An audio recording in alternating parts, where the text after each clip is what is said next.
Hello, everyone. I am Andy Singer, and to be honest with you, I wish I was with you all today. I can't be due to a passport issue. I 10% blame myself on that because I didn't renew it. But I would like to say that the moment I realized I was going to Scotland, I attempted to renew it. And due to 45% COVID-19, there's a shortage in the government's ability to renew. It's like way harder now. And 45% because I don't think Joe Biden's running the most efficient show in the world. I'm going to get into that a little bit more later. But unfortunately, I am here in Chicago, Illinois, not with you all, giving you my presentation. So before I start, I am Andy Singer, as I said. I am the digital media manager for the Heartland Institute. And see, isn't it great when you mispronounce your own organization right away? And I am featured in most of the climate realism videos. So I film myself many times, like all the time, just talking about scientific issues and trying to relay them to the youth. So with that, let's get started. Let me just go ahead and share my screen. Should I have done this before I started? Probably, but then it doesn't give me a little counter on screen with how long I've been going, and that counter is kind of helpful. So we are sharing it now. One more moment. Isn't this fun, everyone? There we go. And there's great. So, a convenient truth. America's youth is misguided but not lost, by Andy Singer. They tell you not to just read your PowerPoint slides. That's exactly how I just started this, so we'll improve from here on. But here's what I want to actually talk to you all about today. I want to discuss with you my experience growing up and how climate change was taught to me throughout my entire education, from when I was young to the end of high school and even college. I want to give you my assessment of where we are right now in the debate. And then I want to explain why everyone in this room is not just important, but is actually going to help us eventually win with regards to the youth. So let's continue. My experience with climate misinformation. So when I was in middle school, I actually lived in London and went to a school called the American School from London from 2005 until 2007. Now, this is a great school. If you're going to first grade in the school, you have to take an aptitude test. So the reason I say this is just to say, it's not to promote myself, even though I love doing that, but it's to essentially just say that this wasn't just some backyard school that was attempting to just propagandize people. It was actually a very good school, and it was a private school, which many on the right think is our refuge from misinformation. Now, at the same time, An Inconvenient Truth came out in 2006, starring my hero, Al Gore. Sarcasm. But yeah, so I'm going to show you all a clip from this film. But before I do, I just want to talk about how I actually believe that seeing An Inconvenient Truth in 7th grade was a moment, 8th grade, a moment that I actually think woke me up. It was my moment that I became woke, but not in the horrible way. And it's because of this. I was sitting there watching the movie, and I didn't understand any of the science, none of it. I don't want to pretend like I just sat there and I realized the science was wrong. But what I did understand is that there was something manipulative about that film. There was something wrong about the way it was trying to convince me. And I walked out of the film that day and was speaking with my friends. And I just said to them, like, hey, guys, because I wasn't friends with any woman back then, or now. But I was like, hey, guys, did anyone else find that film like deeply manipulative? And they said, no, like this is a huge problem. We gotta worry about this. And again, I didn't understand the science, but I did understand that the way it was portraying it to me was something that I shouldn't immediately latch onto. So because I wanted to talk about my growth and how I realized that this issue is we're all dealing with misinformation, I also thought I may as well just slightly disprove one clip from this. So to show you how easy this is, I went to YouTube, I typed in An Inconvenient Truth. I clicked on the first clip I could possibly find, and I just proved it within 24 seconds. Here it is. This is Mount Kilimanjaro more than 30 years ago and more recently. And a friend of mine just came back from Kilimanjaro with a picture he took a couple months ago. Another friend, Lonnie Thompson, studies glaciers. Here's Lonnie with a last sliver of one of the once mighty glaciers. Within the decade, there will be no more snows of Kilimanjaro. Okay, before I continue, I just want to say that Al Gore says, oh, here's my friend Lonnie Johnson dealing with one of the last slivers. If you hear that, what you actually hear is one of the last slivers of Kilimanjaro. It's a weird way of using the English language to trick you. But no, they're saying, oh, here's one of the last slivers of a glacier. they don't tell you what glacier this is. They don't tell you where this glacier is. They just say, ooh, see, this is all that's left. I mean, that right there is manipulative. But more, I thought, okay, so he says within 10 years, there will be no more snows on Kilimanjaro. This came out in 2006. So what's the easiest way to disprove this? Google Mount Kilimanjaro weather. Tuesday, snowing. Wednesday, snowing. Thursday, really snowing. Friday, snowing. Saturday, snowing. Sunday, snowing. And then Monday, it's not snowing. So maybe Al Gore was just, like a couple years and a few days off. Okay, so the misinformation wasn't just in my private school and middle school. It continued throughout all of high school. I attended New Trier from 2007 to 2011. Again, New Trier is a public school in Illinois. It's one of the best schools in Illinois as far as public schools go. It genuinely just is a great school. But one of the moments that I'll never forget growing up was in a social studies course. Now, social studies is what they turned history into, because social studies gives you a lot more room to maneuver around politically, while history is history.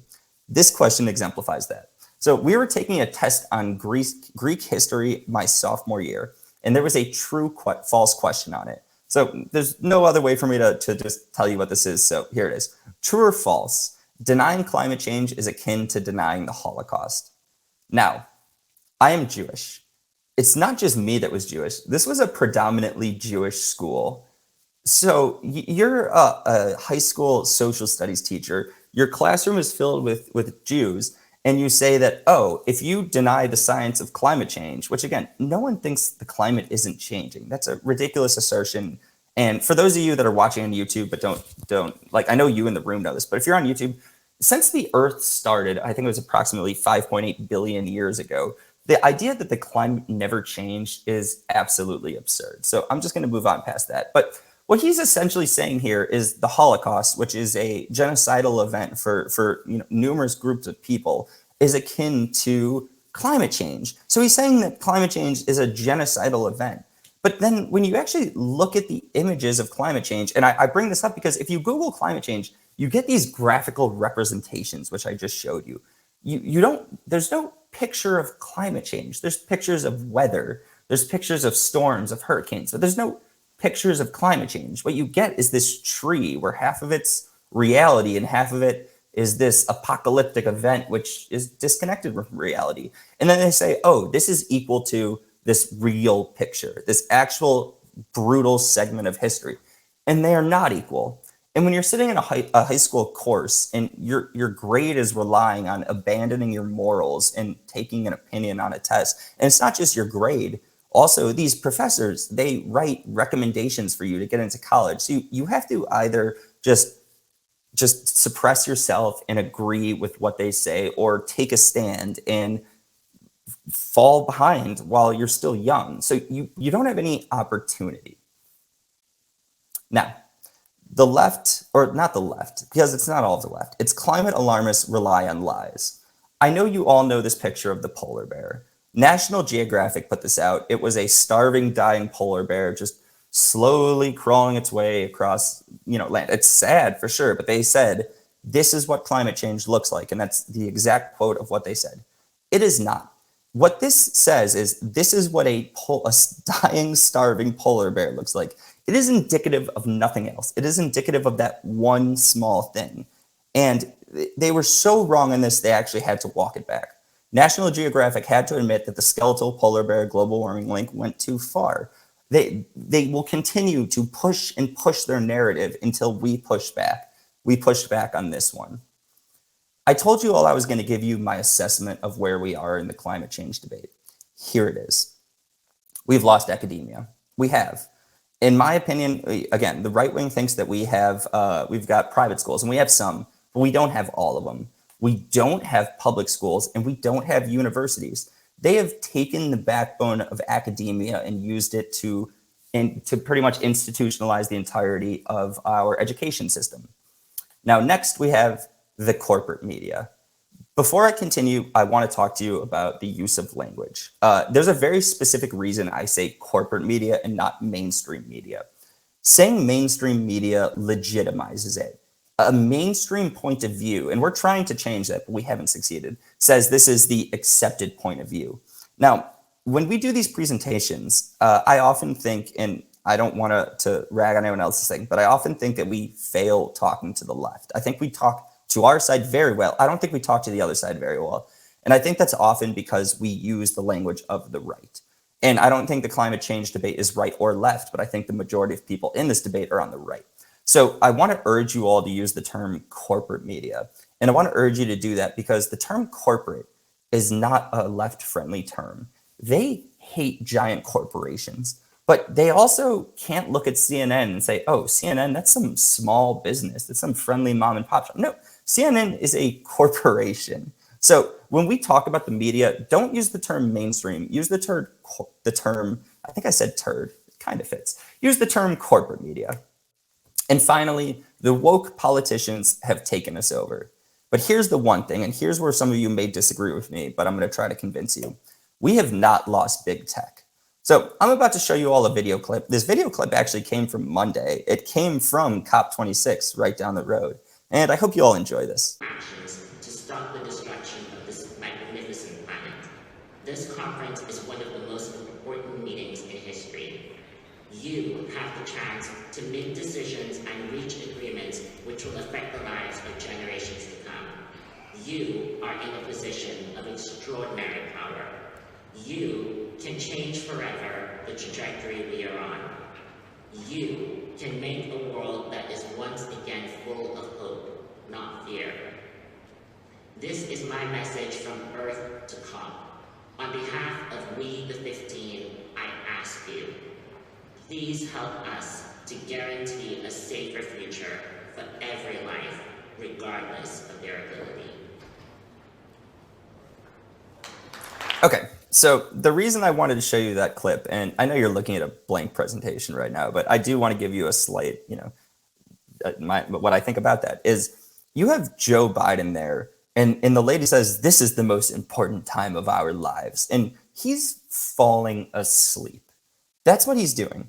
If this conference truly represented the most important times of our lives, do you truly believe Joe Biden would fall asleep? And do you think that Winston Churchill, while he's in the British Parliament and the Germans are dropping bombs on them, do you think he's falling asleep? No. Do you think John F. Kennedy during the Cuban Missile Crisis is falling asleep? No. And these United Nations Conference on Climate Change, they happen year after year after year. Every time they say, this is the most important event of our lives. And then you have leaders falling asleep. It's because they know this is not the most important event of our lives. The person speaking might believe it. The leaders know it's not. Joe Biden falling asleep, and we know he's old, he's tired, but it's more than that. Now, I want to tell you that hope is not lost. We actually have an opportunity right now that not all of us have realized, and I think our movement hasn't fully latched onto, but this is the time that we have a chance, and it starts with the Trump era.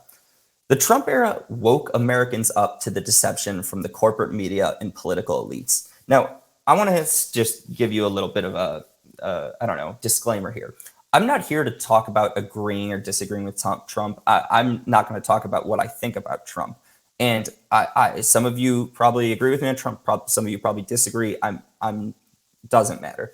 What I do want to talk about is what the Trump era did to America. And not just America. I actually think the Trump era movement went global. Not the movement. What he did went global. And what he did is that he made America and the world wake up to deception and misinformation. For the first time in my entire life, people know that the corporate media, don't say mainstream, the corporate media is not our friends, and they are not giving us the facts. The way I actually see it is there are facts, there are opinions, and there are judgments. And I've always believed that the corporate media gives us opinions, portrays them as facts, and then makes judgments on them and portrays them as opinions. So they almost operate one level above where they actually are. But the Trump era woke Americans up to that. And Americans became sick and tired of woke culture. They are tired of our woke institutions. And we've woken up to the fake news perpetrated by the entire establishment. And finally, censorship of conservatives is no longer a secret. It's not a right-wing thing. It's not a left-wing thing. People on both sides of the aisle know that conservatives are being censored. That doesn't mean that people on the left wing agree or disagree with that censorship. They may think, oh, it's the right thing. It's hate speech. We need to censor that. But everyone now knows it's a thing. And what it has led to is that we are the counterculture, and the public sentiment has shifted in our favor. This is huge, and this is because of the Trump era. And this is why we have an opportunity moving forward. So now I want to show you what I consider to be the power chart.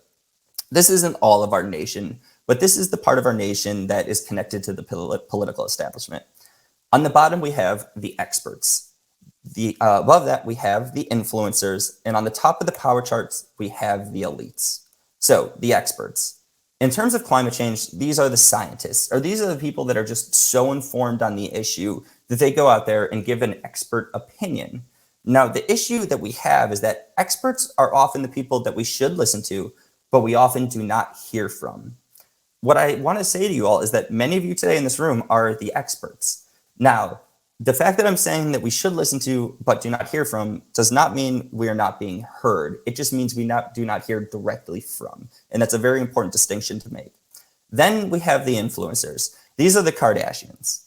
I'm sorry, I had to do this joke. I apologize. Continuing. So the influencers are those who take information from the experts and relay it to the public. And sometimes they just make it up. We've all been watching TV before, watching the news, any news source, and heard something where you can just say, that was blatantly false, or that person is just talking out of their ass. And you realize that, oh, okay, they have literally no idea what they're talking about. But what I think, and going back to that chart I showed you, I actually believe that many experts' main desire is to become an influencer. There is a reason that when you get out of the government, you don't just go back into government. You go and you secure a TV gig with MSNBC, you go write op-eds with the New York Times, and you write a book. And that's because experts don't actually have power. Influencers have some power. The elites have the most power, but the experts don't have the power. Now, here are the influencers. They are Greta, Fauci, and Al Gore. Now, Al Gore was an elite back when he was vice president, but after his failed presidential run, he became possibly the most powerful influencer ever. He is the one that pushed climate change on us. He's the one that did An Inconvenient Truth. He may not have been moving the levers of government, but he is the one that essentially made this movement huge. He had an audience. Influencers have audiences. He had experts below him, some of which believed this stuff, some of which just gave him information, and then he used it the way he wanted to use it.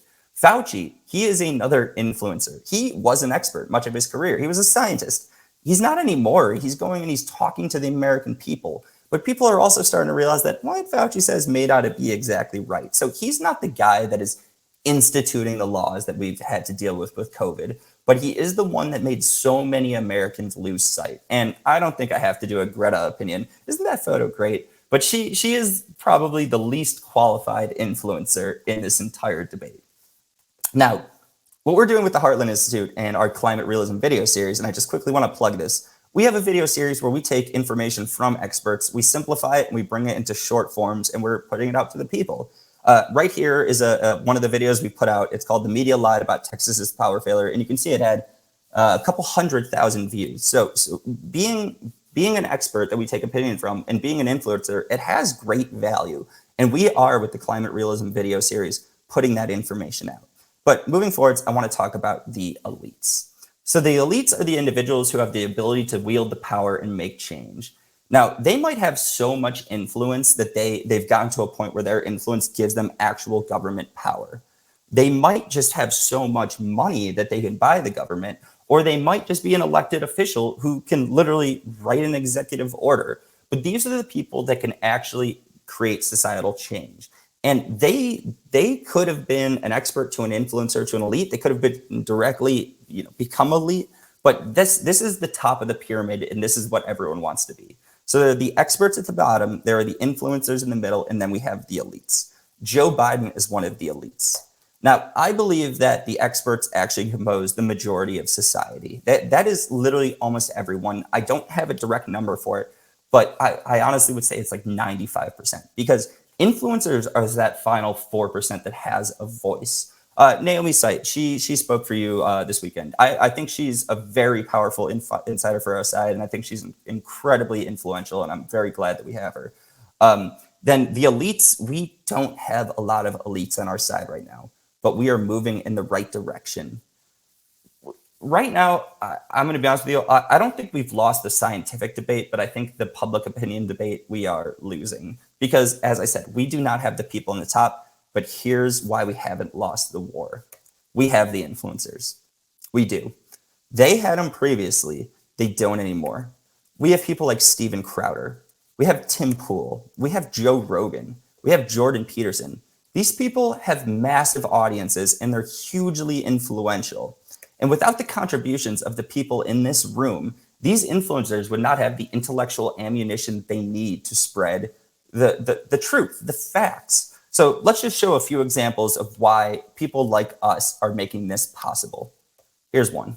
Like carbon dioxide and water put together make sugar, glucose. That's the basis of the energy for all life on Earth, because we eat the plants, or we eat animals that have eaten the plants. It all comes up from photosynthesis and the combination of carbon dioxide and water to make sugar. And this is where the demonization of carbon dioxide is so outrageously off base, because carbon dioxide is the basis of all organic life on Earth. That is where the carbon comes from in carbon-based life. And we are carbon-based life, and so is all the rest of the life on Earth. And if there wasn't any CO2 in the global atmosphere, there would be no life. Not only if there wasn't any, if there wasn't a certain amount. So yeah, just to quickly go over this, many of us understand the science. That's not why I'm here today. But what I am here to talk about is that we have an expert who is Patrick Moore, who is not just so correct, but he's so concise and so powerful on the issue that Steven Crowder, who is one of the biggest influencers and may eventually become an elite, and if he does, he's going to be one that's on our side. I'm not speaking against that. It's the way the hierarchy of our system works. But we are able to use how we have won the scientific debate and how powerful our message is, and we are able to use the leverage our influencers have. There isn't the most important part is our influencers speak to youth. Steven Crowder, Tim Pool, Jordan Peterson, Joe Rogan, they're not talking to 70-year-old white men. They're talking to people like me. So our importance and what I came here to talk about today is how we are going to win the debate with the youth. This is an example. Next, we have Tim Pool in the Timcast. To be clear with you all, this woman is not Tim Pool, but he is part of it. But I think that that's a big part of the problem is people just use the data to construct a narrative that they then support with everything else that they're doing, decide that those are facts, and then perpetrate them. I see that a lot in the climate science arguments when it's like saying there are 6 sandwiches and you eat 1 sandwich a day. In 6 days, we're not going to have any sandwiches. Right. Everybody, in 6 days, we're out. But they take no account of outside influences, that someone might bring a delivery of sandwiches, that we can figure out how to reuse the sandwich. Well, you had John Kerry recently saying that we had 9 years left until the end of the world. He said something like that. And he was parroting what AOC had said a few years back when she said there were 12 years left. And a reporter asked Jen Psaki, the White House press secretary, if there were 9 years left. And she said something like, I don't have anything else to preview for you on that. And it's like, do you really think there's 9 years left until it's the end of the world? And that is what alarmism is, right? I suppose the issue is, I think it's fair to say we have to keep a close eye on what we do as humans, because to think that we're invincible or immortal, I believe would be stupid. But also, we should be heavily focused on advancing technology. I agree. Not shutting it down. And so unfortunately for us, it's a key component of the left to oppose nuclear energy. Like even Tulsi Gabbard, I'm a big fan. She opposed nuclear energy, and I was like, I think you could convince her if you actually show her the data. Modern nuclear technology is fantastic. It's carbon neutral. It has a massive energy return on energy invested, and it's something we should be doing. Right. And I think we don't. And we completely discount the waste that is inherent in sustainable energy. Those wind turbines, they die. They can't be reused. They're going to litter the landscape. The kinds of materials that are used to create solar panels, what's in those things? Well, how are they constructed? I don't think we're actually considering, the side effects of any of those things. We're just assuming that because it's sun and wind and those are friendly and filled with flowers, it's all okay. So I showed you Steven Crowder. Steven Crowder is conservative. He would identify himself as conservative.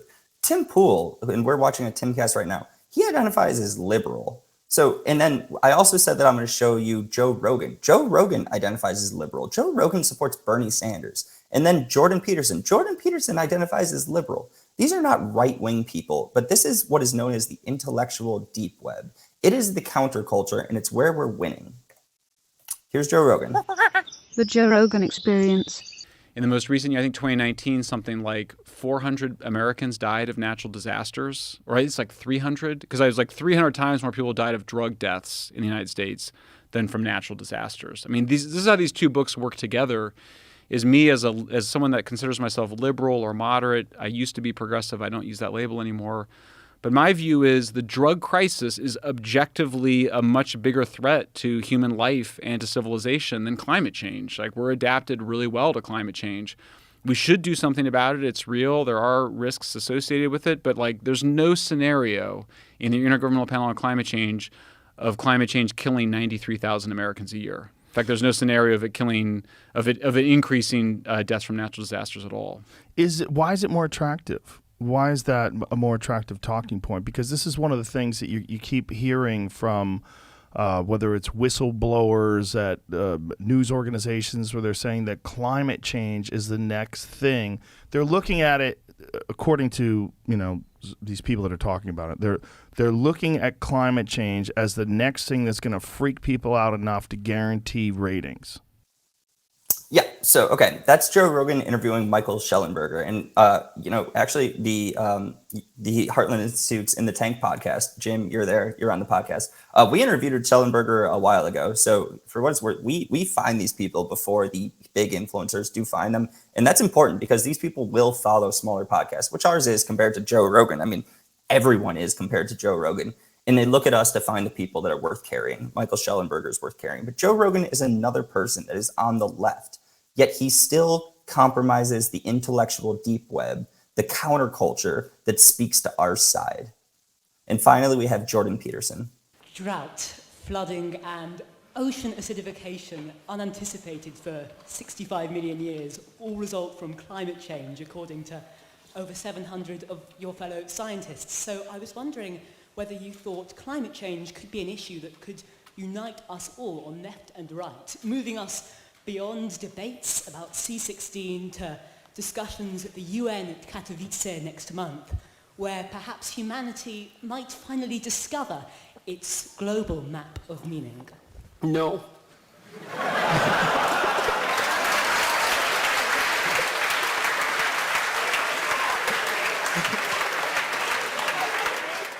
First of all, it's very difficult to separate the science from the politics. And second, even if the more radical claims are true, we have no idea what to do about it. And so, no. And besides, it's even worse than that. Here's one of the worst things about the whole mess is, so as you project outwards with regards to your climate change projections, which are quite unreliable to begin with, and the unreliability of the measurement magnifies as you move forward in time, obviously, because the errors accumulate. And so if you go out 50 years, the error bars around the projections are already so wide that we won't be able to measure the positive or negative effects of anything we do right now. Yeah, okay, so that's Jordan Peterson, and he's left-wing, and he's just so concise about explaining why the woman who asked the question says we have ocean acidification, we have all these things, and he just goes, no. But he does it in a way where it's clear, and it's not clear that he's just being, it's not a hot take, it's not hyperbolic, it's a moment of certainty, and people pick up on that, and the younger generations pick up on that, and we trust it. So I want to tell you that the future is bright for America's youth. And because these four influencers who are some of the biggest people in this movement, and our side has the biggest people in this movement, they speak to the generations that are the next leaders of America. They are the next elites of America. And the left wing does not have them. They have the corporate media, but we don't trust the corporate media anymore. We know it's not a reliable source of information. And the fact is, the dominance of our movement in the counterculture is going to eventually win us this fight. And that's why they're censoring us. Here's a quick example. We put out climate realism videos on YouTube, and on the bottom of all of them, they say, climate change. Climate change refers to long-term shifts in temperatures and weather patterns, mainly caused by human activities, especially the burning of fossil fuels. Now, weather pattern, I mean, not that. They say that climate change is mainly human. And I went into this earlier, but climate change is something that has existed since the formation of the Earth. The idea that climate change is mainly caused by humans, that is an example of the left co-opting the language. And that's why it's important that we say corporate media, not mainstream media. We need to take the language back. But we are winning this fight. We are. The videos that I've put out on climate realism have gotten over 1 million views since launch. Naomi's site, she is globally visible. And many of us here, we are the energy that is powering the climate realism engine. Now, I wish I was in the room with you, but we may not be in the biggest room. We may not be as well known as the celebrities down the road at COP26, but we are the voices. We are the engine, and we are the information hub behind the counterculture movement. And the counterculture movement is winning. It is. And I say that with a high degree of certainty. So we need to continue, our movement needs to continue to provide the facts in this debate, because right now the tide is turning in our favor. We are leveraging our position as experts and influencers, and we will win this fight.